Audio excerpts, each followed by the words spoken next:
What's up guys, let's talk iPhone 8. It's been a while since my last updates video and a lot has changed. We've learned a lot of new leaks and rumors of this upcoming iPhone that I wanted to go over with you in this video. So before I get into that though, I wanted to show you a beautiful concept we've been working on with the Bro King, and this is inspired by the iPhone 3G and 3GS design. As I'm sure you'll notice, this thing looks heavily influenced by it, and wow, what a look. So this is the iPhone edition, the iPhone 8, the Pro model, if it were to be released by Steve Jobs back in 2008. It's got a jet black aluminum backing, so the wireless charging would have to go, but in return you'd have the most comfortable phone ever, as it would curve on the back and conform to your hand.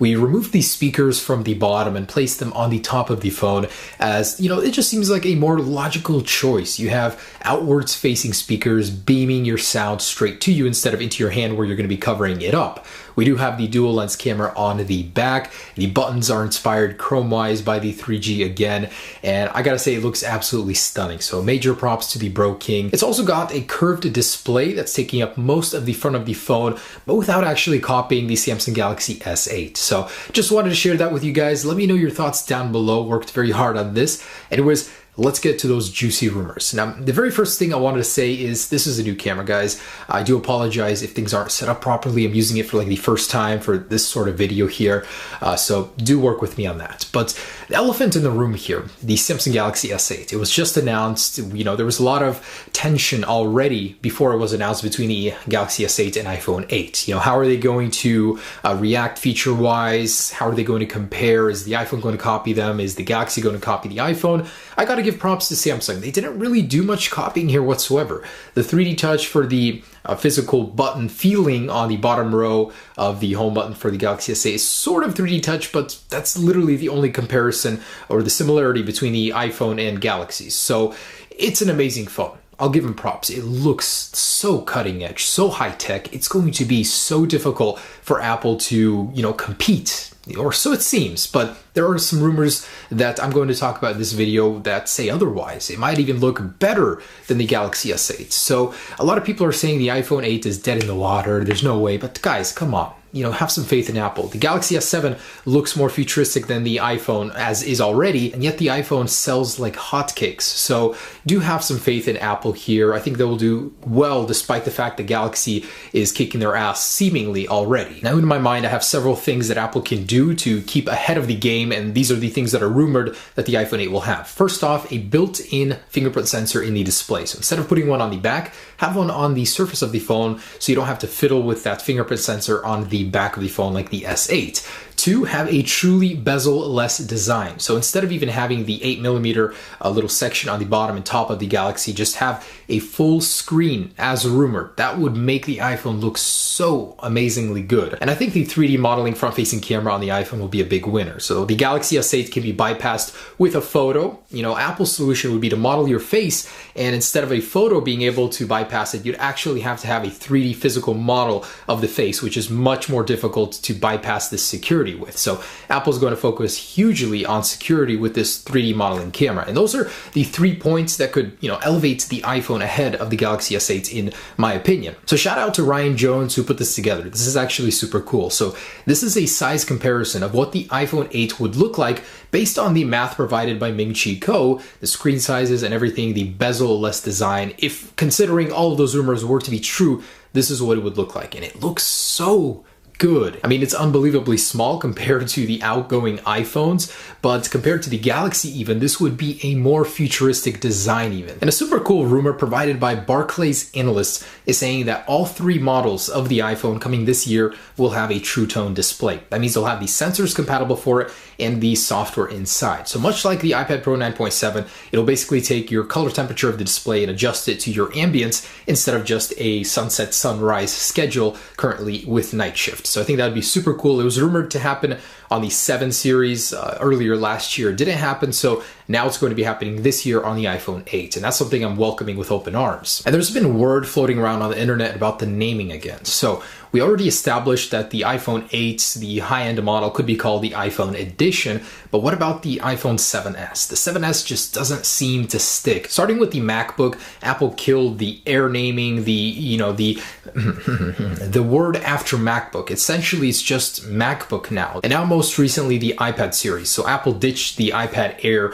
2 or 3 naming scheme. It's just called the iPad now. So why wouldn't Apple do that to the base 7s and 7s Plus models? So they're just going to call them iPhone, and the higher end model, the iPhone edition. Totally makes sense now. What they're going to do the year after that, who knows? Maybe they'll stick with the iPhone naming and just have Series 2 in the bottom. I don't know. Whatever they do, but the naming makes sense. iPhone and iPhone edition. And guys, there is so much junk out there in terms of news and rumors that you got to really filter through it. Most recently coming from iDrop News. So these guys are claiming that they spoke to a Foxconn insider that has seen a prototype of the iPhone, and they're saying 3 features have been confirmed by this guy. The fingerprint sensor will not be on the front of the phone, it'll be on the back. The back will be made of metal, not glass as rumored, and the rear cameras on the back will be vertical.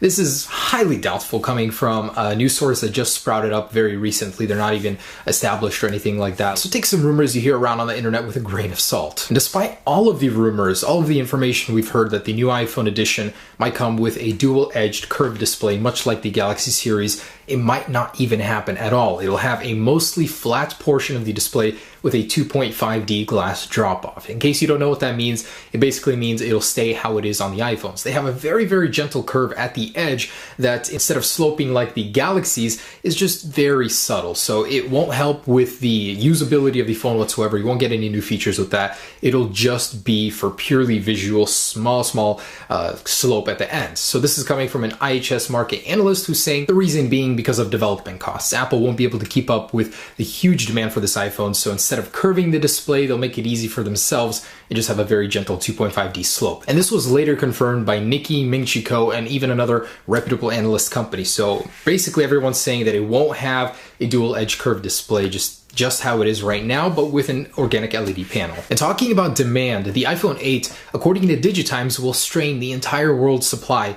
of organic LED panels. To be precise, 14%.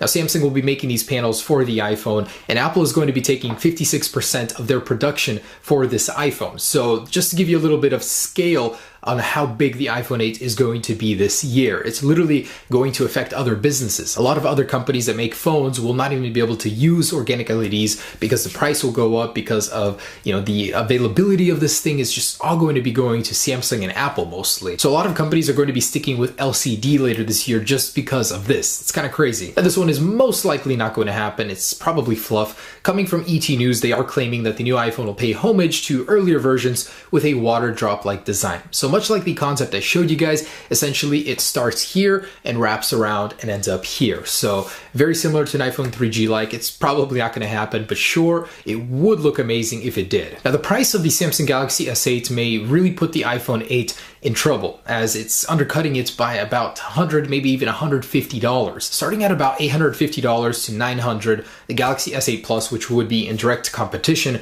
with the iPhone edition, is really going to entice some customers that don't want to dish out so much money. So it was a very good move on Samsung's part to price their flagship below the iPhone edition. Also, why the iPhone 8 will cost $1,000. We went over this in my last video, but I wanted to add another item to the list, and that would be the new sensor for the True Tone display. So among all of these features, we're going to have another page where we're going to start adding things to as more and more technologies are added and developed to the iPhone 8, or as we learn about them. The iPhone 8 might actually be heavily invested in AR technology. So Bloomberg is reporting that a lot of the new features coming with the iPhone camera are going to focus heavily on AR, such as taking a picture and then selecting the depth of focus after you do that in real time and not actually doing it digitally like most Android phones do. So it's not a new feature, but Apple would be doing it better than existing ones. So this is among other features, but basically the new iPhone will focus heavily on AR and 3D modeling in their cameras. And there might actually be some good news regarding the release of the iPhone 8 coming later this year. So Barclays analyst is actually saying that it might be releasing alongside the 7S and 7S Plus with a very limited release. So you might not even be able to get one, as it'll sell out within seconds. But he's saying that the full release with all of the devices more stock will be happening in Q4, so around December. And here's actually a really cool patent. This is in a way very similar to DeX with Samsung, where you can dock your device and run it like a desktop on a monitor. So this is sort of a dumb shell of a MacBook that you would place your iPhone in and use it as a trackpad on this device with a possible GPU built in to power the display. So this is a patent that may suggest the future with the iPhone 8 or devices past it, where you can dock them and use them as a computer with this, maybe even a separate dock. But it's really cool that Apple is looking out for this. Now, production of the A11 chip is starting this month in April by TSMC, and this is going to be the 10nm structure. It's going to be more efficient, more powerful, and matching the Galaxy. And the last thing I wanted to mention is Unicode 10.0. It could come with 69 new emojis, including a T-Rex, Dracula, mermaid, among other things. So if you guys were needing an emoji fix, that'll be coming later this year. But anyways, guys, just wanted to say thanks for watching. That's the latest on the iPhone 8. Stay tuned for more rumors. Peace.